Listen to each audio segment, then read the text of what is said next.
What's good, y'all? We got the greatest fight of 2019 to close out the decade in the UFC.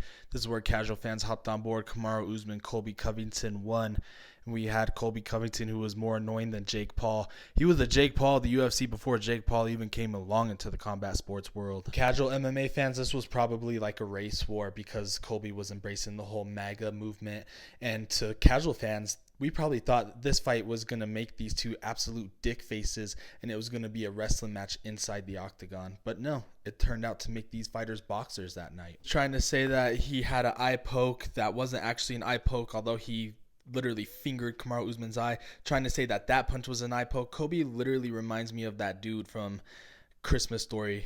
So many people were conflicted how to score this fight. One judge had it 3-1 going into the fifth for Colby. One judge had it 3-1 going into the fifth for Kamaru. One judge had it 2-2 going into the fifth. I honestly had it 2-2, but nonetheless, such a chaotic and crazy fight. This fight was so crazy. The stoppage was debatable, but when Colby first got dropped by that straight right hand from Kamaru, me and my friends went so crazy because little did we all know that fight was an act, especially personality-wise from Colby. I wouldn't learn that until a few years later.